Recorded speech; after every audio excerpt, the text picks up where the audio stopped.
College is a wild ride for young adults, and their mental health often suffers. This podcast addresses the inner battles many college students struggle with.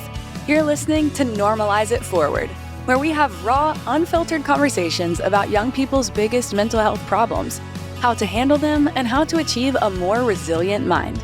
Time to get rid of those heavy burdens and focus more on self-love and care. Here is your host, Mark Lehman.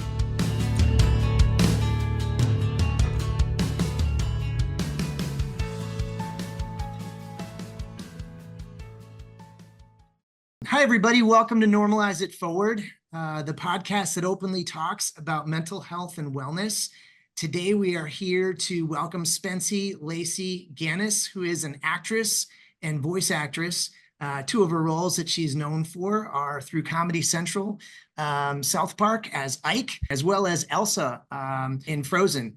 We're particularly interested to talk to Spencer today about Spence Wellness and Lifestyle social media blog that she currently runs. Spencer, welcome. Hi, thank you so much for having me. I'm so happy to be here. Thanks for being here with us today. We absolutely would love to just touch on a number of different things, but Spencer, in many ways, love to just hear a little bit more about Spencer Wellness, your blog. I mean, it sounds so fascinating. Yeah, it sounds great. So I kind of grew up in a very wellness oriented family. I think I've been drinking protein smoothies since I was like 3 years old. And I think I was just raised in more of a health conscious, wellness oriented household, which inspired me to want to live my own healthier life. And that particularly, I think, came to fruition when I was in college and as I was graduating college and really living on my own for the first time and on my own terms when I had the opportunity to either continue on the path that I was so lucky to be raised on or do the thing that a lot of people do in their 20s, which isn't really prioritize their wellness, maybe prioritize other things in their life. So I think I was really excited about the opportunity to take life into my own hands and continue going down a path that I felt was intentional. And in doing that, I decided to just kind of share my journey. It started by posting recipes that were healthier desserts or smoothies or fun things I was making in the kitchen, honestly, over the pandemic when I had some extra time. I've seen your cakes. I was cooking a lot. Oh my God. My cakes. Oh my God. They're Thank amazing. you. Yeah. So it's since evolved into much more, I think. Balanced living is now what I like to talk about now. And I think my biggest value that I embody with wellness is really finding realistic wellness and balance, especially as a young person. I'm not giving up eating cake. And like I have a whole cake business, ironically enough, that I post about on my wellness Instagram page that's not healthy at all. It's like real butter, real sugar, all the things, but it's a creative outlet for me. I love being able to bake for people and beyond just decorating it. I think it really embodies my value of having your cake and eating it too, and balance and living in a way that encompasses wellness and intentionality, but also not giving up the things that you love. Because I think I wouldn't be happy doing that for the rest of my life. And I don't think promoting that is positive. So that's where the idea for my blog kind of came about. So I have an Instagram page called Healthy with Spence, and then my TikTok I started posting on more recently. It's a little sillier. My Instagram is probably more intentional with my content, but it's been super fun. I've had some incredible opportunities to work with brands that I really align with, whether it's clothing brands and workout clothes or food brands or going to some fun events in Los Angeles where there's so much happening, I think, in the world of social media. And I've made so many friends and amazing, real, authentic connections through this blog with other girls and boys and everyone, I think, just who shares the same values as me, which is really fun. So that's fantastic. Yeah. That's fantastic. I have 1,000 questions for you. But, awesome. I'm here for everything. Yeah, it's fantastic. First of all, your cakes are really amazing. Oh, you're very you. talented. So yeah, no, they're beautiful. And I love how you said that. I mean, I think the word intentional is such an important word. As a therapist, I run a virtual practice called You Are Heard. And myself and my therapist, we see students all over the country with mental health needs. And I get asked all the time, like, what is the hang up of getting assistance, right? Like of a young person getting help when they need it. And I find myself saying that all the time to young people, like, if you need assistance, get it. If you all that stuff. I think the intentional piece is so important because young individuals often aren't very intentional. And they just sort of go with the flow, even if the flow isn't healthy, you know, right? Definitely. And I don't mean to judge when I say it. I just mean that, sometimes that path takes a person really down a difficult trail. Yeah, And I've seen students, for example, not get enough rest. I've seen students not get any physical activity. I've seen students, missing classes regularly. And right. you sort of know where that's headed. But being intentional, I think, is such a big part of really specifically directing your journey and Yeah. specifically kind of, pushing it in a positive, fashion. I think so Um, too. And I think too, like I'm 25 now. I graduated from Duke University a few years ago. And I think, especially at a school like Duke that had so many incredible opportunities, it was really easy to not rest. It was really easy to say yes to so many things when you have multiple interests, like someone the way that I do. mhm. And I think there were times when I was going down that path of I wasn't the kid missing class, but I was definitely the kid missing sleep to Yeah. go to class and to go to other things. And I think my mental health definitely fluctuated, whether it was being anxious or stressed or overwhelmed and just not being in my best functioning mental healthy headspace because of things like lack of sleep or even just my eating habits too. I think throughout college really fluctuated. And I think it was in the post grad years that I feel I've been able to cultivate a lot more mindfulness and intentionality, given that it's always a journey, we're always Mhm. growing. But Mhm. I totally understand. And that was and is still me as a young 20 something post grad student for sure. It is absolutely a journey. Let me ask you about an interesting topic, self-care. Yeah. So when you think about like the broad topic of self-care, I think about eating, sleeping, exercise, but I guess Mhm. I'm curious, when I say the phrase self-care, what do you think of? Yeah, I think of all those things, and I think of it even more so encompassing what fulfills me. I think for me, self-care isn't just the physical eating, sleeping, drinking enough water, taking care of myself in that way, but it's in the way that I've gotten to know myself where for me, self-care at sometimes is being alone, recharging, taking time by myself, and really recharging that social battery. But I'm extroverted, and I know for me, more often than not, self-care looks like cultivating a friend group of friends who really recharge and fill me and making time in my schedule to see my friends, which Yeah. sounds so silly, but when you're busy and you're Does it? juggling a bunch of different careers the way that I am, whether it's with my relationship or with my friends, I feel like blocking that time in my schedule is something that really is an act of self-care and finding balance between my entrepreneurial freelance artist life and just having a normal life of seeing my friends on the weekend who most of them do have 9 to 5s. That's been a huge piece of my self-care that when I find I sacrifice too much social time or too much alone time, I really think my mental health suffers from that. So for me, self-care is building a life of things that fulfill me, whether it's time alone, time with friends, and then just personally, creativity is a huge value of mine as a creative Mhm. person, whether it's making cakes, like you said, or Mhm. writing, or I'm a dancer as well. And moving Mhm. my body is something that really fulfills me too. So I think for me, self-care is not just the eating, sleeping, drinking water, but it's booking a dance class, going for a walk, like doing something physical, moving my body is really important to me. And often that is kind of coupled with something creative that gets my brain stimulated in a way that's fulfilling beyond just what I do for work. And I think the last piece of self care for me is grounding and being in nature. Getting sunshine, I think, is really important for my mental health. And if we're having May Gray in Los Angeles, I'll go Mhm. touch some grass anyway. And I feel like Mhm. Mhm. connecting with nature, I'm so lucky to live close to the beach ish.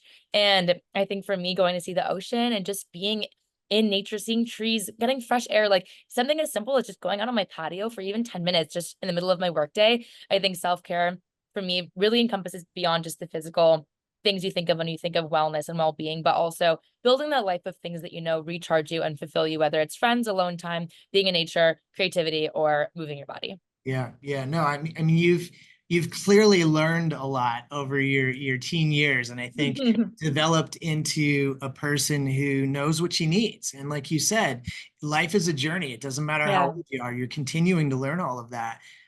For my young adults, I want to highlight what you said, sort of recognizing what you need, right? And so Mhm. for you, it's creativity. For someone else, it may be a workout. But I think recognizing you as a person and saying, okay, what is it that Mark needs? What is it that Mhm. Spencer needs?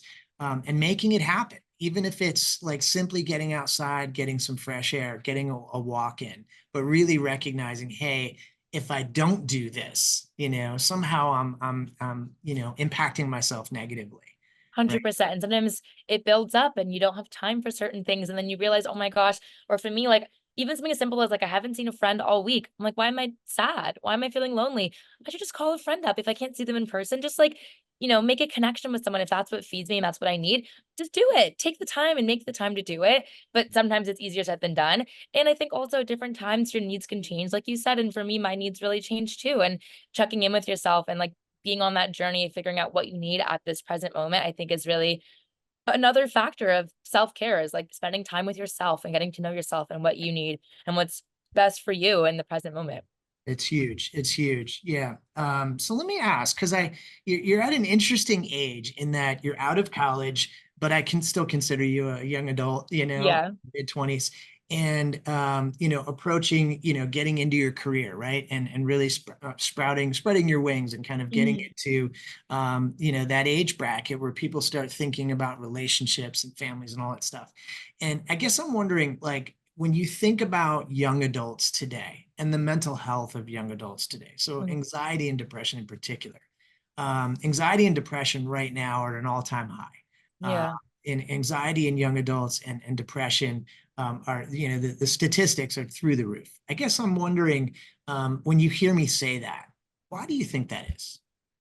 Yeah, I think me being a young adult and being someone who also has dealt with and still sometimes deals with anxiety, and I go to therapy too, and I think like I've spent a lot of time working on myself to be the stable person that I am. But everyone has their days too. I think Absolutely. being someone who's in that, not just an outsider in what you're talking about, I think there's so many factors, and I hate to say it because I work in social media, but I do think a factor, not the factor, but I think a factor is definitely the age of technology and the accessibility we have to seeing what we maybe don't have, comparing ourselves to other people, comparing ourselves to even for me, past versions of myself that I've posted about online that I have to live up to.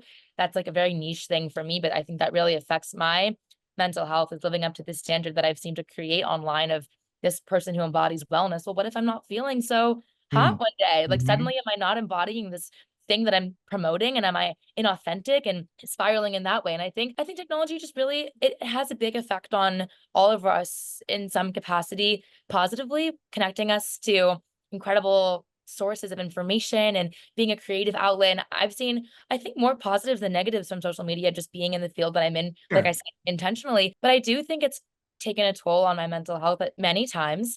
Mm-hmm. Um, I do think the pandemic also had an effect on us. I didn't walk across the stage when I graduated from Duke, and all my hard work, I got lucky to even sit at graduation, but we sat in masks 6 feet apart on the football field. They never called my name. I never shook anyone's hand, and Mm-hmm. my diploma was mailed to me. And it didn't feel like the same level of gratification in a Yeah. silly way for all the work that I put in. And I think that was a big bummer. And it's not to say that your anxiety is a product of a particular event like that, but I think just living in the age of pandemic, post-pandemic, combined with technology, combined with, I think, my generation especially, I think there's a shift with Gen Z of people who are more entrepreneurial. And I think it's more acceptable to be a full-time freelancer, to be balancing multiple jobs, to have a side hustle, I think is really common language among my generation. Mm-hmm. And as someone that does have a lot of different jobs, I think I'm just busy. I have my hands in a lot of different things. And I think it's kind of like, maybe it's just my circle in Los Angeles being a more artist and entrepreneur oriented city. But I think in this city, there's a lot of pressure to have more than just a 9 to 5. If you, it's like you just have a 9 to 5, oh, that's all. You just have a 9 to 5. What are you doing? Right. Do you have a side hustle? Like, Right. what are you doing with your free time? Do you have a hobby? If you don't have a hobby, it's like you just go to your 9 to 5. Well, what else do you do? And I think at this age that with again social media, there's this pressure to like monetize your free time, monetize all your hobbies. Like, and I think I've really put this pressure on myself, and that's been just a huge contributing factor to my anxiety, is the standard I've set for myself, the pressure I feel from my generation to constantly be achieving and doing and leveling up. And I think it's positive, and if it's not taken too far, and I think when it's taken too far, it can really take a toll on mental health. And I think that's why my generation's really suffering. Yeah, I would agree. I mean, as a therapist, one of the things that I see is the measuring stick has become social media, right? So Yeah. when I was Yeah. a young person, social media didn't exist. So like Right. you were compared to the people next to you, or the people you heard about. now you're compared to like, 100 million of your closest friends, right? On social media. And so, it sort of never is enough, Spencer, right? And Yeah, so someone could be working a zillion hours and, in some ways it feels like, why aren't you working a zillion and one? Like, uh, totally. and so when you look at the definition of mental health or happiness, that Mhm. takes away from your happiness, right? When Yeah, you can't absolutely. relax, you have to like go, go, go, go, go. I actually see it. It's funny. I see it, mentioned Duke. I see it when kids are applying to college.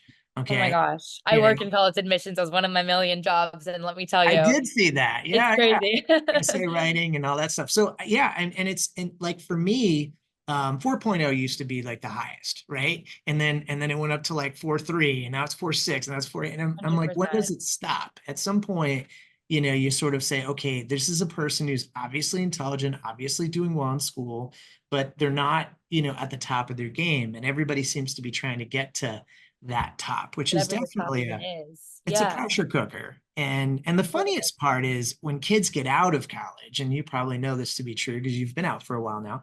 Um, Everybody has a degree, right? Like when you get out of college, you're sitting in a room, everyone's got, no one really cares at that point. Are you a 100%. 4.0 or you or this or so what they really care about is what kind of a person you are, right? And what do you bring to the table and how hard can you work? So yeah, Absolutely. social media's been harsh. It's been a and COVID, I think, has been equally harsh. It makes me sad to hear that you didn't get to walk across the stage. Because everybody that works hard like that deserves that. They deserve that attention. And that's such a silly thing to bring up as a thing that It's I don't not. think about it often and every day, but I think that's like a microcosm Yeah. of college being like everything about the hard work and everything about the product. And I think the college admissions process too, like working with these students or the pressure, not you think it's the parents, often it's the students even putting the pressure on themselves and the friends leveling up next to them. And well, my friend got in here and why didn't I get in? And it breaking up friendships over like, I mean, the list could go on about the college admissions process and my feelings. I'm really grateful I work with the company that has really strong, amazing values. And that's why I work in this space is because we do a lot of free essay reviews and amazing resources we offer for people who are underprivileged. And I work with students on scholarship as well. So I think the only reason I get excited to work in this space is to feel like I'm making an impact, even if it's on a small scale with students who either would have access to these resources and also students who wouldn't. And I think that's helpful for me as someone who always wants to align with work that is aligned to my values. Because I think that's again part of living intentionally. So I think it's awesome. I think it's awesome. And I think just, even for you to be able to have a conversation with someone a couple years younger and remind them, hey, you're supposed to be pursuing this to be happy. Like 100%. that's Yeah. supposed to be part of the process. Like, let's not lose that, right? Yeah. I could see you doing that and doing a really good job of that. So Oh, I love thank that you. you're involved in that. That's I'm that's teaching at a cool. school right now in person. Today was my first day actually Oh, in person with nice. a new group of kids, and they're all awesome. Whenever I get to teach in person, it's such a treat. I'm like, ah, the connectivity versus on Zoom. It It's doesn't great. quite get the same. Yeah. How old are the kids you're teaching? These are mostly rising juniors and some seniors, so still all kind of college prep work, but a little bit more broad, just writing skills and writing a personal statement and what it's like to learn to express yourself more in an essay over Yeah. the course of like the next 2.5 weeks. We'll be working together, so it's a pretty long time to get to know each other and hopefully make a real impact on I think their it's writing fantastic. abilities in their lives. I think it's fantastic. Thank you. Another area, Spencer, I wanted to ask you about in terms of wellness that I think sort of goes, it's not talked about nearly enough is time management, and Yeah. I always feel like, my students that I work with going into college, most of them don't use calendars. Most of them don't even use email, believe it or not.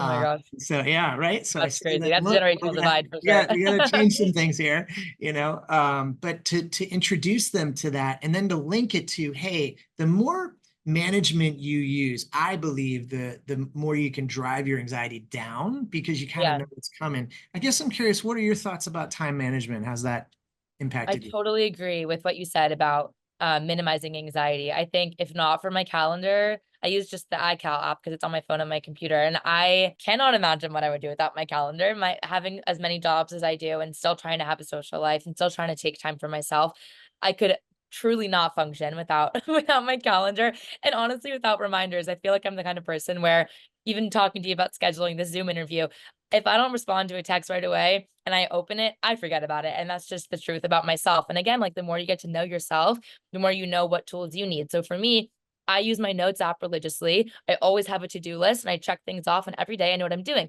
If I didn't have my notes app where I was writing to-do lists every day, I would not know what I was doing. If I wasn't able to mark emails as flagged or unread texts that I haven't responded to yet because I'm in the middle of something, I wouldn't get to it. And some people are better at micromanaging little things like that. And maybe they have more capacity in their brain to just, I don't know, multitask in that way, the way that I don't. But learning about myself, I've learned what systems help me with these little things. And I think those little things are a huge contributor to overall time management. When you feel more organized and you're able to block your time in your week, that's when you have the time for self-care. That's the only way that, to me, at least, I could function doing all of these different types of endeavors that I'm doing.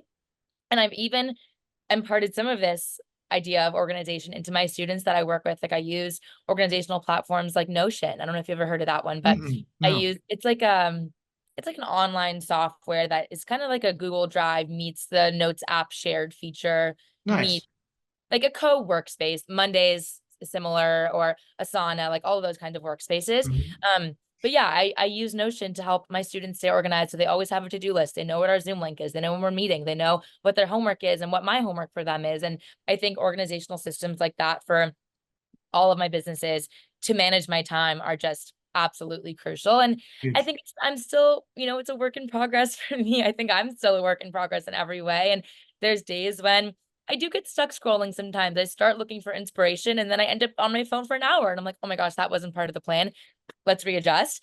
And I think time management is absolutely key for efficiency, especially if you're trying to do multiple things and minimize your anxiety. To do those things efficiently, you have to just have time management for Yeah. sure. Yeah. I mean, you juggle a lot. So I think, you're an excellent example of that. And as you mentioned earlier, I mean, I think the entrepreneurial attitude of young adults nowadays, there's many more people out there doing that and doing multiple Yeah. things. And in Uh, college too, I can't imagine not having a calendar in college because right. it's the first time that your class schedule isn't just 8 to 3. Your parents drop you off and pick you up, or you drive yourself and drive yourself home, maybe senior year of high school. But like in college, I was part of 2 dance groups. I was the vice president of the Buddhist meditation club. I mean, I did like everything I could possibly do on campus because I was like, I wanted to soak up the juice. I wanted to take Yeah. advantage of my time there.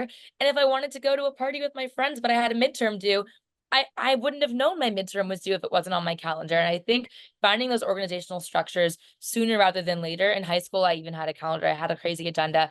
My mom, I think luckily actually helped me in doing that and was like, make your own doctor appointments. I'd make my own orthodontist appointments the minute I could drive when I had braces. Like those are the things that I was lucky to learn from a young age that I think learning sooner rather than later. If you're learning for the first time in college, it's a little tricky, but it's still better to learn in college than when you're 25 No and doubt. with a real job. You know what I Yeah, mean? So, no doubt. Let's go back for 1 second. I don't know if you remember your first couple weeks at school. You remember your first couple weeks? oh, of course, yeah. What was one of your big surprises that you got to school and you're like, wow, I didn't see this coming? Yeah, I did an amazing pre-orientation program that Duke offered. It was basically an arts camp. It was like student run. All my counselors were older students. It was all freshmen incoming, and they kind of divided us into small groups. And I had this opportunity to kind of get eased into the college experience. And that was the first surprise, is I thought I'm going to show up and it's going to be first day of school vibes where I'm a little fish in a massive pond where I knew nobody. I flew across the country. My parents said bye to me at the airport. I got on a plane, went from Los Angeles to Durham, North Carolina. Very different. Oh Truly yeah. not knowing anybody. And I think I was at first surprised with how just excited I was and not anxious, as someone who usually does kind of run anxious for new experiences out of my control. I think instantly finding people who I shared values with in this art space, who I could connect with over things like music and dance and acting. And it felt like a safe space. And I think that was a very unique college experience, a unique entry to college that not all students are offered. But I know that a lot of schools have orientation programs to kind of ease freshmen in. Yep. And I just definitely recommend taking advantage of that and finding people who you vibe with, whether it's through particular part of that orientation. Like maybe there's part of the orientation that's geared towards a particular interest of yours. Maybe you play a sport and there's a sports orientation, like going to the orientation with what might be your people. Not to say they're Mhm. going to be your best friends. I didn't even end up staying friends with most of the people from my program, but I did find some of my best friends through that program. And I think it was surprising off the bat to find people across the country amidst this massive environment, we're expected to feel so anxious and isolated and feel like I actually found people who I shared things with. And looking ahead, I think it was surprising to see I didn't stay friends with all of them. It was kind of like I had my freshman week friends, and they were kind of, some of them were freshman week friends, and I would say Yeah. hi in the Yeah. hall, and that was kind of it. But I Yeah. think like I was surprised, and I wish I had been a bit less presumptuous of expecting to feel a negative way and a little more open-minded to just knowing I might not feel anxious at all. I might get there and actually feel instantly comfortable and not feel like I want to run to the bathroom and throw up. Like Mhm.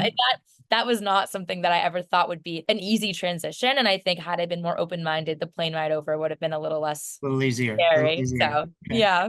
That brings me to my last question I want to ask you. If you're talking directly to an incoming college kid, 18 years old, they Yeah. got all sorts of thoughts. Do you have a piece of advice? I think something that people told me that I didn't really believe when I got to college was, and this is kind of specific, but your major doesn't determine everything. And what you choose to study does not determine your career. If you change your major, it's not the end of the world. I know that every school has different protocols for certain applications require you to pick majors, and certain programs are more competitive than others. I'm not saying it's easy to go from being an engineer to an English major, but I Sure. do think that the pressure I felt to make a 5-year plan when I was 17 years old was pressure that I never needed to feel, was anxiety that I never needed to feel. Yeah. I graduated, I studied literature, cultural studies, philosophy. I co-published a book on the study of ethics, and now I'm working as an actress, a dancer, a college counselor. I'm on your podcast. I'm doing all of these random careers that, frankly, minus using my brain, talking to people, learning to express myself, have nothing to do with Right. anything that I've Right. studied. Sorry, mom and dad. But I think for me, like, the specific answer would be don't stress so much about your major, your 5-year plan. All those little things are so insignificant in the grand scheme of your life. And if you're going into a field that is technical and you need to learn how to do computer science to be a software engineer, try it. And if Mhm. it doesn't work out, you don't have to do that for the rest of your life. You're not married to that. I But I love think that. being Yeah. open-minded with what you want to study, and I think taking that just on a little bit of a larger scale, just generally being open-minded and knowing that things are gonna work out, things are not gonna work out. You might think you met your husband during the first week of school, and then you realize you actually don't think you like him at all. And I just think being open-minded, if I could go back in time and give my younger self advice, would just be to roll with the punches and relax a little bit more. Enjoy it. People say it's the best time of your life. Take those classes that you're like, maybe I want to study this, maybe I don't. It's just not that serious if you don't have it all figured out. And I I think love that. I felt like I had to have a lot of things figured out because suddenly I wasn't a kid. Suddenly I was living across the country. And the pressure from the investment of the money and investment of all the things that they make college out to be in the movies. And I think just like enjoying it and remembering it's supposed to be fun and educational. And the last thing I'll say is I think taking the opportunity to use college as your personal growth journey battlefield, frankly. You're Yeah. gonna, get hit with a lot of things, but I think using it not just as a place to learn and as a trade school opportunity, but really as a chance to learn about yourself and to grow. And if the best thing out of college you get besides your degree is people skills and learning about yourself, then I think it was a successful college experience. Not So, bad. Yeah, it's not bad. It's great advice. It's great advice. And I love I mean, really in many ways you're saying be willing to try new things, be willing yeah, to try new classes, expand your horizons. Most kids are going to school in different areas, right? So yeah, exactly. embrace that a bit. Sounds like Yeah, you had a really nice journey. And as you said, I mean, I you know, did. honestly, no one has 100%, lovely journey through college. There's going to There were be bumps. tough days, right? I caught my Um, parents crying more than once. yeah, of course. And I think in many ways that's typical. Yeah, right. And so I always tell kids, I'm like, you'd have to have a pretty awful house to not miss it at all when you go to college, right? So you're 100%. gonna have some of that. But I think, the opportunity to really open their world up in those ways Yeah. is immense. So, well, look, I so appreciate your time today, Oh my Spencer. gosh, You've I been appreciate you having me. Thank you fantastic. so much. You're Yep. awesome. I love your mission and I everything appreciate you it. stand for. So I'm happy to support. I Of course. appreciate it. Can I put you on the spot for 1 second? Oh So, yeah, go for it. part of what we're doing with Normalize It Forward is asking people that we interview to nominate another individual so that we can continue the Oh, conversation. So Yeah. continue to talk about wellness. And I didn't know if you had like a friend, a coworker, a relative, someone in your Yeah. that I you'd mean, like to not know. to just keep it in the family, but my mom nominated me. I have so much admiration for how she raised me, and the intentionality I live with, I think, is such a byproduct of the house that I was raised in from both my parents. And I think my brother also is just someone who really embodies the same spirit. He actually just launched a business called Collegiate Mind Mastery that's all about baseball players going on the professional track who are any age from elementary all the way through high school, and even some college students I think he's working with now too, all about everything and what it takes to be a collegiate athlete, from mindset and Fantastic. mental health to physical health and nutrition and everything. And he's built such an amazing brand and an amazing program with that I think it'd be such an asset to chat with him. Be So great. That would be great. What's your brother's first connect name? with you. His name is Tyler, same last Tyler. name, Ganus, Got it. and Got it. his Instagram is just Tyler Ganus if you want Yeah, to check it out reach out there. to him. Yeah. His whole brand is there too, but maybe that'd be a nice Fantastic. conversation. I appreciate you nominating him. I will definitely Yeah, of reach out. And like I said, Spencer, thank you so much for your time. You've been absolutely course. amazing and Oh my really gosh, you representative. too. I love the fact that you represent, both college as well as post-college. And, you've been very honest about things. I want to just make a point of saying this. Like, there's so many times that I'll interview someone and they give me this glossed up version of like everything's perfect, right? And we all know that, like, the normalcy of life is that we have our ups and we have our downs. And I think being able to 100%. put that out there, that just works. That works great. I'm So so thanks glad. Well, again. thank you so much for your time. You're an Absolutely. awesome interview. I really appreciate it. And good luck with your podcast. Hopefully you Thank get you to talk to so my much. brother. Absolutely. Thank you so much. Really Take appreciate care. Have it. a You good rest too. of your day. Bye-bye. Bye. That's all for this episode of Normalize It Forward. May this conversation serve as a reminder that you are never alone in facing your mental health struggles. There are always people who can help. To dive even deeper into our journey of normalizing one of the biggest issues young people face, check out more episodes of the show at youareheard.com. It's UAREHEARD.com. Continue gaining access to the right tools, the best resources, and the most insightful advice to achieve positivity, mindfulness, and genuine happiness.